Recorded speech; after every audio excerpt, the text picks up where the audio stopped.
When you need to make your next equipment purchase, join more than 100,000 others who have registered to bid at purplewave.com. These bidders trust us to represent thousands of pieces of ag equipment, construction equipment, and vehicles each month with no reserves and no gimmicks. Simply visit purplewave.com to get started and experience the convenience of bidding anytime from anywhere with a company you can trust. Purple Wave Auction. Straight, simple, sold. Well, agriculture played a big role in the midterm elections. A lot of folks in the agriculture areas had a lot at stake.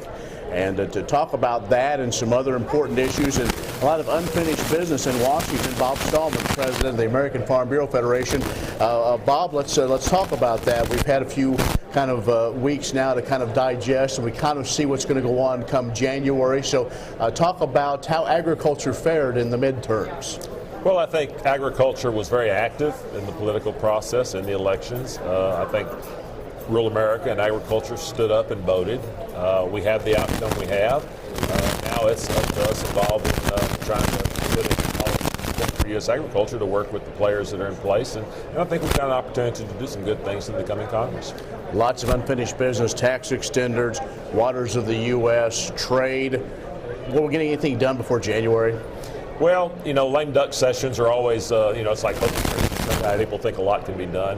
I am hopeful that the tax extenders bill can get passed with the lame duck. That seems to be one of the more likely prospects that is on our priority list. It's very important for farmers and ranchers to know what the situation is with respect to their Section 179 expensing and their bonus depreciation, because they need to make some purchase decisions. Plus, we've been in limbo since the first of the year. So that's a real possibility, I think, for getting done. After that, I think you're going to have to look at the new Congress for some of the other issues. And we'll talk about that, I'm sure, as things progress.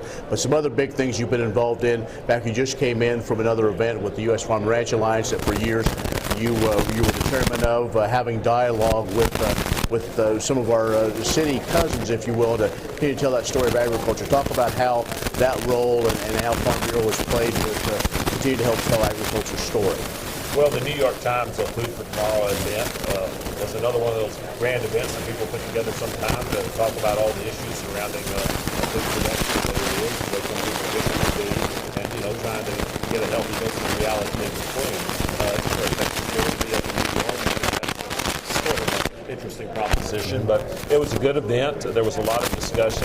U.S. Farmers and Ranchers Alliance made the decision to go ahead and participate, sponsor a panel session. Very important, because pretty much convinced had we not done that, the voice of a lot of mainstream agriculture wouldn't have been heard. Okay.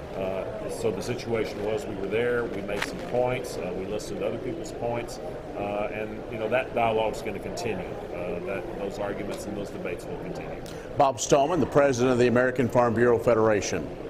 Well, Bob, just an announcement just coming out.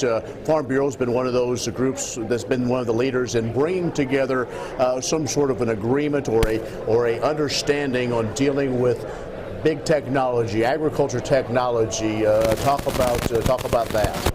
Well, this new technology that's available for agriculture, so-called big data, which involves an evolution, because a lot of the technology has been in place, but now it's being packaged with all the sensor technology embedded in equipment, the transmission of that seamlessly through broadband into big databases, and then analytics are applied to provide prescriptions for farmers and ranchers that will really help improve their efficiency and productivity. All that is a new development in agriculture that is very important, could be as important as mechanization for agriculture. But at the same time, because it involves farmers and ranchers giving up their data on their farm. So that created a whole lot of uncertainty, because it is new, and there were a lot of questions around that. Who owns the data? Who controls it? Who has access to it? How is it used? Privacy, security. And so we made the determination several months ago that there were a lot of questions bubbling up, and the best way to handle that was to get the ag technology providers and producer groups together and say, hey, let's sit down and talk about this. Let's express our concerns. Let's find out what the intent of the various parties are. And we did that very successfully, I might add, and we now have in place some data principles that the group has agreed to. It was a smaller group because we wanted to be able to collaborate, but now we're opening it up to any ag technology provider, any producer group that wants to sign on to these principles, say that you support these principles. And what that'll mean for the future is to show what your intentions are and have an understanding with farmers, but it also allows an education process to move forward where we can help farmers understand through a transparency tool to what extent the principles are embodied in the actual programs and contracts. And so all of that just creates transparency and certainty, and we think that's good. A couple things I want to touch on, and I know you've got lots of folks who want to talk to you. Annual meeting coming up in San Diego, lots of issues to talk about, and that's where it kind of works. It begins at the grassroots level, counties all over the country, discussing policies, what works, what's not, what could be better, gets taken there, but you have a lot of other things going on with convention, so a great opportunity for Farm Bureau members to make their way to not enjoy some great weather, but also really kind of get to the heart of the matter, because there will be some opportunities now come January. Well, absolutely. You know, we hope to have a great event in San Diego. Hopefully the weather will be such that we won't have to worry about an ice storm like we have had in the past. And I think everyone will like the ambiance, but beyond that, it's an important opportunity to do a number of things. One, we're expanding our Idea Ag trade show, and we're making that bigger and better than it has in the past, including the conference offerings that are going to go on around that. You know, we will have some outstanding speakers and presenters. Jay Leno will be our keynote speaker. I've invited Secretary Vilsack to be there. And at the end of the day, when we do the business session, at the end of the convention, that's a key part of our policy discussion, and that is so very important to guide us for the future. It's always hard to predict the main elements that we'll discuss. I'm always surprised as I chair that session every year. But, you know, there'll be things, I'm sure, talking about environmental considerations, maybe tweaks in some of the implementation of the Farm Bill, beef checkoff working group, transportation, although I'm not sure there's a good policy solution there to the concerns we have, but it'll be a fun time. Last thing, Steve Baccus, longtime president, Kansas Farm Bureau, retiring. Any words for him? Well, not only longtime president of Kansas Farm Bureau, but longtime close personal friend of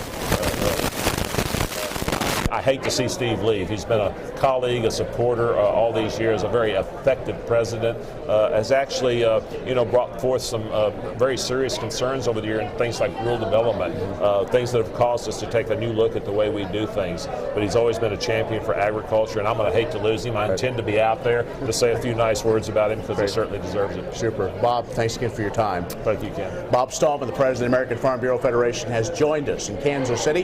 For AgView, I'm Ken Rahjes.